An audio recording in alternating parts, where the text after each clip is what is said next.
இப்போது பால் அப்படிங்கிறது பார்த்திங்கன்னா ஒரு கலவையான பொருள்னு சொல்லலாம். இப்போது வாட்டர், புரதம், கொழுப்பு, அதுக்கப்புறம் லாக்டோஸ் அப்படிங்கிற சர்க்கரை, இன்னும் பல விட்டமின்கள் இதெல்லாம் கலந்தது தான் பால் அப்படின்னு சொல்லலாம். இந்த பாலானது நீங்கள் கோடை காலத்தில் நீங்கள் வச்சுருந்தீங்க அப்படின்னா ஃப்ரிட்ஜில் வைக்காமல் வெளியில் வச்சுருக்கும்போது ஒரு 4 மணி நேரம் 5 மணி நேரத்துக்கு அப்புறம் நீங்கள் ஹீட் பண்ணீங்க அப்படின்னா கெட்டு போயிடுது. அதே குளிர்காலத்தில் வச்சுருக்கும்போது பார்த்தீங்கன்னா அந்த பாலானது இன்னும் ஒரு 2 மணி நேரம் வந்து தாங்கும். ஸோ இப்படி பால் அப்படிங்கிறது விரைவாக கெட்டு போகக்கூடிய ஒரு பொருள். இந்த பாலை வந்து நீங்கள் ஹீட் பண்ணும்போது பார்த்தீங்கன்னா பொங்கி வருது இல்லையா? ஸோ எதனால இந்த மாதிரி பொங்குது? இப்போ வாட்டரை வந்து நீங்கள் ஹீட் பண்ணீங்க அப்படின்னா கொதிக்க மட்டும்தான் செய்யுது, ஆனால் வந்து பொங்க மாட்டேங்குது. ஸோ எப்படி இந்த பாலுக்கு மட்டும் இந்த மாதிரியான ஒரு குணம் வந்துச்சு அப்படிங்கிறத இந்த வீடியோவில் ஃபுல்லாக பார்த்துடலாம்.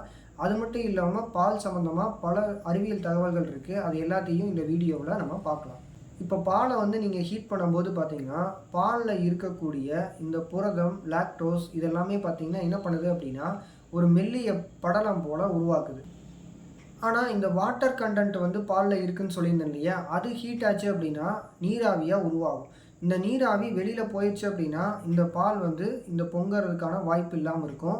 ஸோ இந்த மெல்லிய படலத்துக்குள்ளே நீராவி என்ன பண்ணுது அப்படின்னா அழுத்தம் அதிகரிக்க அதிகரிக்க அது ஒரு குறிப்பிட்ட அழுத்தத்துக்கு மேலே அது அந்த படலத்தை வந்து புஷ்ஷுன்னு வீங்க வச்சு அதை வந்து உடச்சிக்கிட்டு வெளியில் வருது. இப்படி வரும்போது தான் பால் வந்து பொங்குற மாதிரி நமக்கு தெரியுது. இப்போ பால் அப்படிங்கிறது ஒரு கலவைன்னு சொல்லியிருந்தேன். அதாவது நீர்ச்சத்து, புரதம், கொழுப்பு இந்த மாதிரி வந்து பல பொருட்கள் எல்லாம் மிக்ஸ் ஆனது தான் இந்த பால் அப்படிங்கிறது.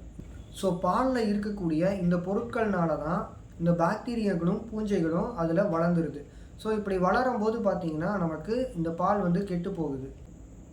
ஸோ பாலில் இருக்கக்கூடிய நீர்ச்சத்து, கொழுப்பு, புரதம், லாக்டோஸ் இதெல்லாமே பார்த்திங்கன்னா பாக்டீரியங்களும் பூஞ்சைகளும் வளர்கிறதுக்கு சாதகமான ஒரு அமைப்பை உருவாக்குது. ஸோ இந்த பாலில் வளரக்கூடிய பாக்டீரியங்கள் லாக்டோஸை உடைச்சி லாக்டிக் ஆசிட்டை உருவாக்குறதுனால தான் நமக்கு பாலெல்லாம் வந்து கெட்டு போகுது.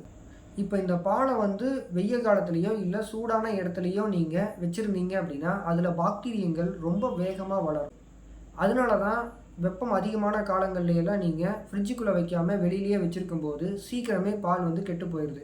அதே குளிர்காலமாக இருந்துச்சு அப்படின்னா அந்த பாக்டீரியங்களோ இல்லை பூஞ்சைகளோ வளர்கிறதுக்கு தாமதமாகும். அதனால இன்னும் கொஞ்சம் அதிக நேரம் வந்து பால் கெட்டு போகாமல் இருக்கும். பாலை சூடுபடுத்தி அதை வந்து ஆற வச்சு ஃப்ரிட்ஜுக்குள்ளே வச்சுட்டிங்க அப்படின்னா அந்த பாக்டீரியங்கள் வளர்கிறது தாமதமாகும். அதனால பால் வந்து ஃப்ரிட்ஜுக்குள்ளே வைக்கும்போது கெட்டு போகாமல் இருக்குது. இப்போ தண்ணி எடுத்துக்கிட்டிங்க அப்படின்னா இந்த மாதிரியான எந்த ஒரு பொருளும் இல்லை. அதாவது சுத்தமான தண்ணியில் பார்த்தீங்க அப்படின்னா புரதமோ கொழுப்போ வந்து அதில் இருக்க வாய்ப்பில்லை. அதே மாதிரி சர்க்கரையும் இருக்க வாய்ப்பில்லை. இந்த தண்ணியில் பார்த்தீங்கன்னா பாக்டீரியங்கள் வளர்கிறதுக்கான ஊட்டச்சத்துக்கள் இல்லாத காரணத்தினால பாலை விட தண்ணியானது அதிக நாட்கள் வந்து கெட்டு போகாமல் இருக்குது. இப்போ நீங்கள் பாலை சூடுபடுத்துகிற பாத்திரத்தில் மேலே ஏதாவது சிந்திருச்சு அப்படின்னா கொஞ்சம் கருப்பாக மாறிடும். ஸோ தண்ணி அந்த மாதிரி இருந்துச்சுன்னா ஆகிறதில்ல. எதனால அப்படின்னு கேட்டிங்கன்னா இந்த பாலில் இருக்கக்கூடிய லாக்டோஸ் அப்படிங்கிறது கரமலைஸாக மாறிடும். ஹீட் பண்ணும்போது இந்த மாதிரி மாறுறதுனால தான் அந்த பால் விழுந்த இடங்கள்லாம் கருப்பாக மாறி அதில் எரிய தொடங்குது. ஸோ பாலை பற்றினா பல விஷயங்கள் இந்த வீடியோவில் தெரிஞ்சிருப்பீங்க. இந்த வீடியோ பிடிச்சது அப்படின்னா இந்த வீடியோக்கு ஒரு லைக் பண்ணிவிட்டு உங்கள் ஃப்ரெண்ட்ஸ்க்கும் ஷேர் பண்ணுங்கள். அடுத்த வீடியோவில் பார்க்கலாம். பாய்.